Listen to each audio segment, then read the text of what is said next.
Hey guys, it's Ryan again, another video. This is my first hike where I'll be walking with all of my weight, 4 liters of an extra water carry, so a total of 6 liters, and all of the gear that I'll be using on the trail. It's only a 2-day backpack, so I'm not carrying all the food that I would, but I'm also carrying food for my pup, so I think that'll make up for it. And the backpack's definitely heavier than it usually is for me. This first part of the trail is really crowded, so I'm gonna be quiet and get into the groove of my hike, and then I'll check in with you guys later. And look at that. Woo-hee!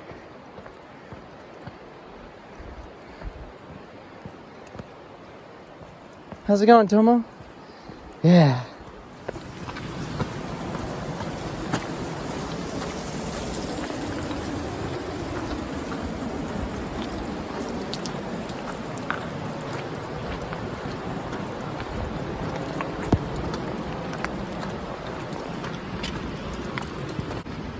This is the warmest weather I've hiked in quite a while. It's sunny and balmy and excellent, but I've got this base layer on that's just way too toasty. So eventually I'll have to stop and take it off, but I'm just trying to get the rhythm at the moment. So keep on trucking and just sweating into those pits. Yeah, so this is another hike on Eagle Creek. It's my favorite spot to go.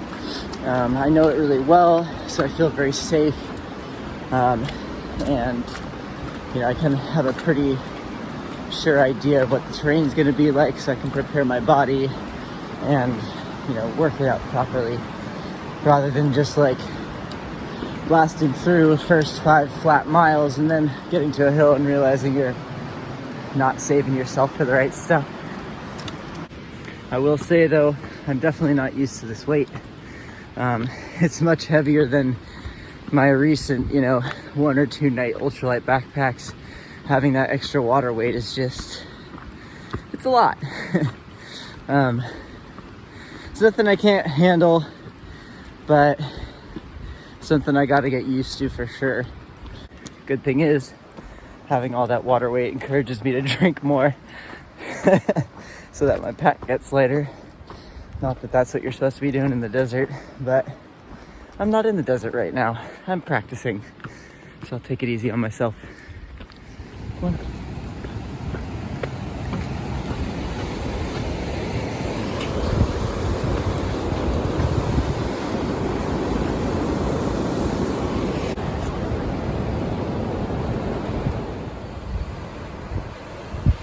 Pretty gorgeous waterfall there. I love all the falls on this hike. All right, about 3 miles in now. Finally feel like my legs are underneath me a little bit, which is nice. It always takes me a while. I'm also trying out some new shoes, which in retrospect with a higher weight, maybe not the best idea. Trying out some Speed Goats, Hoka Speed Goat Ones. They're pretty comfy, but I switched to Ultras a few years ago because I was getting foot problems and discovered zero drop. The Hokas have a slight drop, but it's like a 4mm, something very, very small like that. So I figured I could take a risk, try them out. And so far, they're working great for me, but we'll see if they continue to do so. As I mentioned in my last video, my mom insisted on buying me an InReach, which I can't say that I'm upset about. But every time I think about Garmin, I can't stop thinking Garmin Ultra, less is more, which brings us to toilet paper. Of course, always back to the poop. But because I have the Garmin, I may try doing some sketchy trail like I mentioned last time. I don't really know what it's called, but I'll show you the sign when I get there so you know I'm not a complete loon for going up this trail that doesn't look like it's there anymore.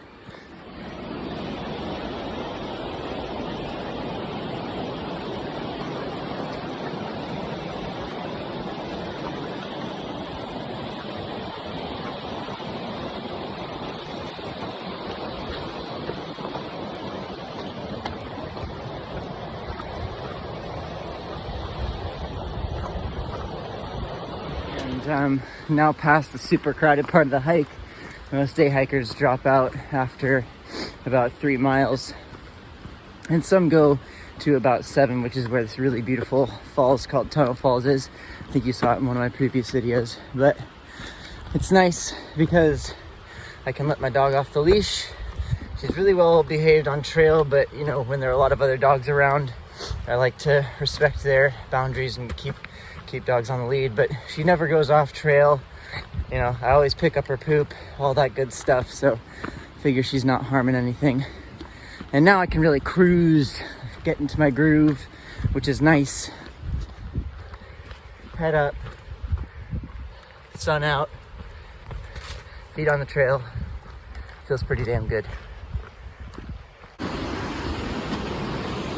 What a fucking treat. What a treat.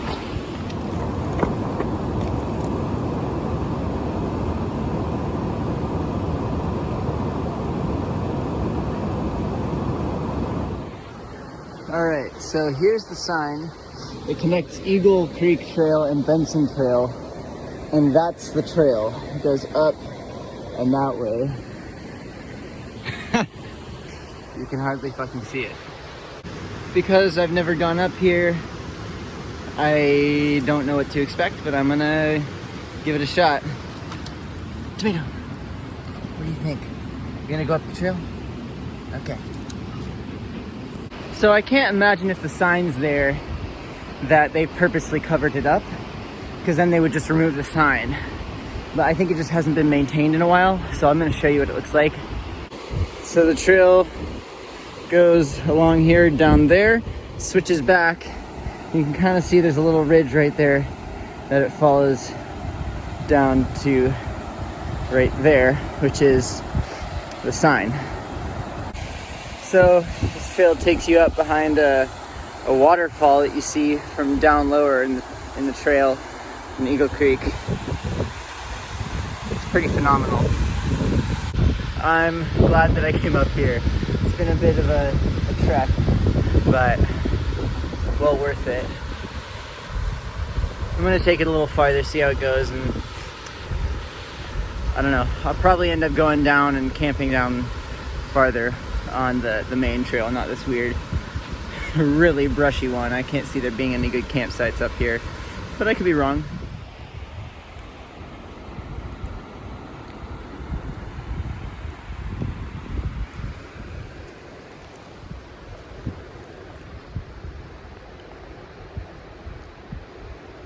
It's a hard fucking view to beat.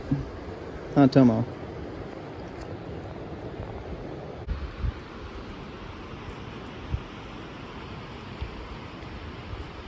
What the fuck? It's so good. Just chilling here having a snack for a second.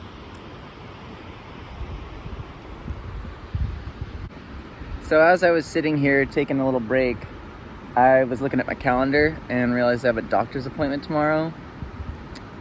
So I'm not going to be camping out here, but I am going to go as far as I can and maybe try night hiking for the first time, because I've never done that, and I figured it's something I should try before I do it on trail. So I'm going to try and push for a 20-mile day, but we'll see.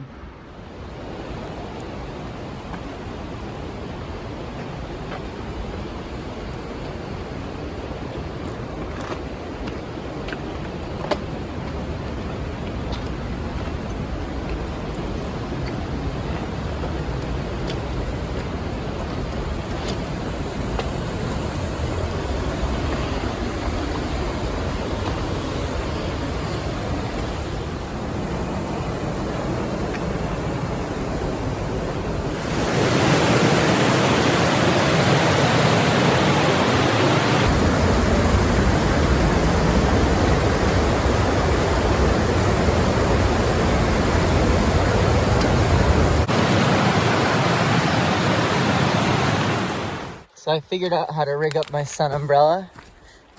It's tucked in one strap, and then it's got like a handle, an elastic handle that wraps around another strap. And while it doesn't perfectly shade me, it leaves me free to use my trekking poles, which is extremely important to me. And I'm hoping that in the desert, you know, shade some of the time will be better than no shade at all. And while I won't have my hand free to give me optimal shade at all times, I feel like the hands freeness is worth the trade-off. And if it ends up that I want to hike with one pole, I'll hike with one pole, but unlikely. And also, I've heard of stories of like 20 people trying to rest under the shade of one Joshua tree, which is not something I really want to do. I'm all good with cuddling and everything. I really like to cuddle strangers. That's super fun. But I want shade when I want shade. So at least this way I'll have that when I need it.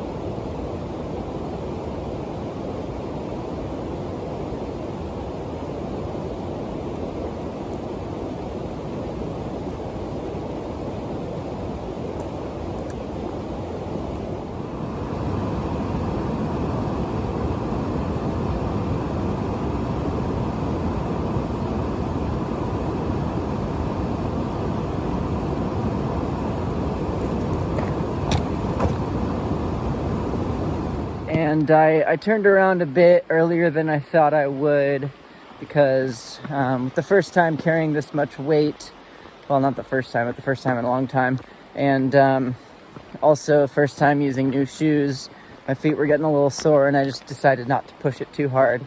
But I think by the time I get back to the trailhead, it will have been about 17 miles or so. Dog had a good time. I had a good time. Got like 2 or 3 compliments on my shorts. Great day. Great day. Fun story really quick. The first time I went backpacking in the Desolation Wilderness, I had about a 30-pound pack. I was 17. And my sibling had about a 20-pound pack. And they were, I think, 12 at the time. And they're ginger and have super pale skin. And we were sitting in the sun in this granite basin. It's like white granite basin. And they got totally burnt, like blistered to crap. And could not carry their backpack out. So my mom tried to strap it to her backpack. Didn't work. She literally fell back like a turtle and couldn't get up. So then everyone decided that it was my job. So I had a backpack strapped to a backpack, full 50 pounds at like 17. And to be fair, I only had to hike like 5 miles with it or so, but it was super annoying. Needless to say, I haven't gone backpacking with my sibling again since that time. Some beautiful little wildflowers growing out of this rock face. Well, back at the van. So I'm back in the van. I just built a new shelf for all of my food stuff, which is cute and purpley pinkish. There's tomato. Please feel free to follow me on Instagram and TikTok at Foxall2Foxall, and I will see you guys in the next video. Bye!